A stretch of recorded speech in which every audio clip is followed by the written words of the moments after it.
గదే పాత కూడా గదే కొత్త సున్నం. గతంలో అనుభవం ఉండి ఉంటుంది ముఖ్యమంత్రి గారికి. కాబట్టి ఇవాళ నీ అడ్డమైన ఫీట్లు చూసి Guinness book of world records వాళ్ళు కూడా ఆగమవుతున్నారు. అమ్మా ఇట్లా కూడా చేయొచ్చా, ఇన్ని రకాల మోసాలు చేయొచ్చా అని. అట్లాంటి పరిస్థితి ఉన్నది ఇవాళ. నేను ఇవాళ ముఖ్యమంత్రి గారు నేను ఒకటే అడుగుతా ఉన్నాను.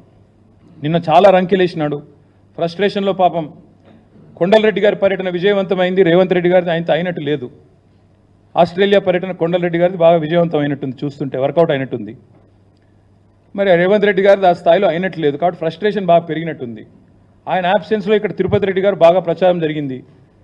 మరి కుటుంబంలో మిగతా సభ్యులు దూసుకొని పోతున్నారన్న బాధనా, లేకపోతే ఇక్కడ బట్టి గారు ఆయన లేనప్పుడు బాగా తిరిగిండన్న భయమా, లేకపోతే అధిష్టానం ఏమన్నా అదిలిస్తుందా అని, లేకపోతే ఇంకేమన్నా మాకు అర్థం కాల ఫ్రస్ట్రేషన్. ఆయన రంకెలు ఆవేశం చూస్తుంటే నాకు నిజంగానే డౌట్ వస్తున్నది. ఆయన మాట్లాడే మాటలు నిజంగా, ఎందుకంటే నేను అమెరికా పోయిండు వచ్చిండు 15 ఆగస్టు నాడు స్పీచ్ ఇచ్చిండు, నేను వింటా ఉంటే నిన్న ఏమైనా మంచి ముచ్చట్లు చెప్తాడేమో ముఖ్యమంత్రి అని. చాలా విచిత్రమైన విషయం చెప్పిండు. బాక్రా నంగల్ ప్రాజెక్టు తెలంగాణలో ఉందో మాకు తెలియదు. ఇన్ని రోజులు మేము పిచ్చోళ్ళ లెక్క ఆడిపోతున్నాం ఉత్తర భారతదేశానికి. మాకు తెలిస్తే ఇక్కడికే పోతుంటే ఇంత గొప్ప ముఖ్యమంత్రి మాకు ఇచ్చినందుకు కాంగ్రెస్ పార్టీకి ధన్యవాదాలు. ఎందుకంటే విచిత్రంగా ఉంది మాకు ఈ రుణమాఫీ విషయం. నేను అందుకే ముఖ్యమంత్రి గారిని సూటిగా సవాల్ చేస్తా ఉన్నాను. రేవంత్ రెడ్డి గారు నీకు చిత్తశుద్ధి ఉంటే నిజంగానే నువ్వు చెప్పిన మాటల్లో ఒక్క 1% నిజం ఉన్నా నీ నియోజకవర్గానికే పోదాం రా.